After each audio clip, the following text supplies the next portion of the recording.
American സർക്കാർ പുതിയൊരു app ഉപയോഗിച്ച് രാജ്യത്ത് നിയമപരമല്ലാതെ താമസിക്കുന്നവരെ കണ്ടെത്താനും നാടുകടത്താനും ശ്രമിക്കുന്നുവെന്നാണ് ഇപ്പോൾ പുറത്തുവരുന്ന റിപ്പോർട്ടുകൾ.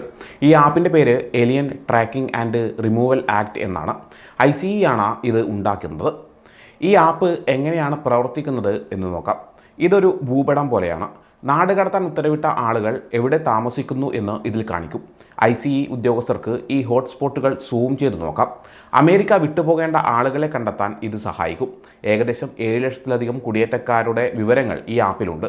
ഇതൊരു ഡിജിറ്റൽ തിരിച്ചറിയൽ കാർഡ് പോലെ ഉദ്യോഗസ്ഥരെ വിവരങ്ങൾ എളുപ്പത്തിൽ മനസ്സിലാക്കാൻ സഹായിക്കും. ഈ ആപ്പിന് വിവരങ്ങൾ കിട്ടുന്നത് പല സർക്കാർ വകുപ്പുകളിൽ നിന്നാണ്. FBI, US marshal services, ATF, social security administration എന്നിവയിൽ നിന്നെല്ലാം വിവരങ്ങൾ ശേഖരിക്കുന്നുണ്ട്. IRS, ഹൗസിംഗ് അതോറിറ്റീസ്, തൊഴിൽ വകുപ്പുകൾ, ആരോഗ്യ വകുപ്പുകൾ എന്നിവയിൽ നിന്നും വിവരങ്ങൾ ചേർക്കാൻ പദ്ധതിയുണ്ട്. ഈ ആപ്പ് കുടിയേറ്റക്കാരെ കണ്ടെത്താൻ മാത്രമല്ല, ക്രിമിനൽ റെക്കോർഡ്സ് ഉള്ളവരെയും കണ്ടെത്താൻ സഹായിക്കും. അവരെ പെട്ടെന്ന് നാടുകടത്താൻ ഇത് സഹായിക്കും. കോടതിയിൽ നിന്ന് അന്തിമ വിധി വന്നവരെ വേഗത്തിൽ കണ്ടെത്താൻ ഈ ആപ്പ് സഹായിക്കുമെന്ന് ഉദ്യോഗസ്ഥർ പറയുന്നു. ഈ വലിയ നാടുകടത്തൽ ശ്രമങ്ങൾക്ക് നേതൃത്വം നൽകുന്നത് പ്രസിഡന്റ് ഡൊണാൾഡ് ട്രംപിൻ്റെ ഉപദേഷ്ടാവായ സ്റ്റീഫൻ മില്ലറാണ്. ദിവസവും കൂടുതൽ അറസ്റ്റുകൾ നടത്താൻ അദ്ദേഹം നിർദ്ദേശിച്ചിട്ടുണ്ടെന്നാണ് പുറത്തുവരുന്ന വിവരം.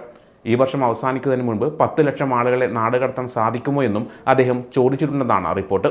അനധികൃത കുടിയേറ്റക്കാരെ കണ്ടെത്താൻ സാധ്യതയുള്ള ഹോം ഡിപ്പോട്ട് പാർക്കിംഗ് സ്ഥലങ്ങൾ, 7-Eleven സ്റ്റോറുകൾ തുടങ്ങിയ പൊതുസ്ഥലങ്ങൾ ലക്ഷ്യമിടാൻ ICE ഉദ്യോഗസ്ഥരോട് അദ്ദേഹം പറഞ്ഞതായും റിപ്പോർട്ടുകളുണ്ട്. ഈ ക്യാമ്പയിൻ ഇതിനോടകം വലിയ ICE റെയ്ഡുകൾക്ക് കാരണമായിട്ടുണ്ട്. ലോസ് ഏഞ്ചൽസ് കൗണ്ടിയിൽ പ്രതിഷേധക്കാരും പോലീസും തമ്മിൽ ഏറ്റുമുട്ടലുണ്ടായി. സർക്കാരുകൾ 4000 നാഷണൽ ഗാർഡ് അംഗങ്ങളെ സഹായത്തിന് വിളിച്ചു.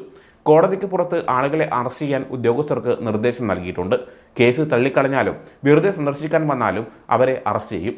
അമേരിക്കയിൽ വന്നിട്ട് 2 വർഷത്തിൽ താഴെയായ കുടിയേറ്റക്കാരെ ജഡ്ജിയെ കാണിക്കാതെ തന്നെ നാടുകടത്തുന്നതിനുള്ള നടപടികളുണ്ട്.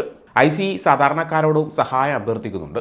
സംശയം തോന്നുന്നവരെക്കുറിച്ച് ഒരു പ്രത്യേക നമ്പറിൽ വിളിച്ചറിയിക്കാൻ അവർ ആവശ്യപ്പെട്ടിരിക്കുകയാണ്. ഒരു ഹാർഡ്വെയർ കടയുടെ പുറത്തുനിന്ന് ചിലരെ അറസ്റ്റ് ചെയ്യുന്ന വീഡിയോയും ICE പുറത്തുവിട്ടിട്ടുണ്ട്.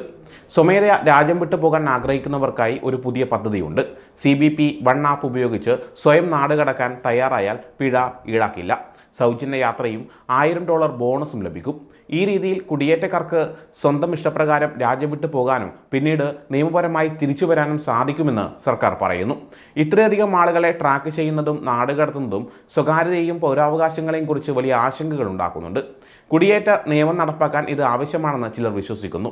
എന്നാൽ ഇത് തെറ്റായ അറസ്റ്റുകളിലേക്ക് നയിക്കാമെന്നും നിയമപരമായി താമസിക്കുന്നവരെയും പൗരന്മാരെയും പോലും അറസ്റ്റ് ചെയ്യാൻ സാധ്യതയുണ്ടെന്നും ഇത് കുടിയേറ്റ സമൂഹത്തിൽ ഭയം വർദ്ധിപ്പിക്കുമെന്നും മറ്റു ചിലർ ഭയപ്പെടുന്നു.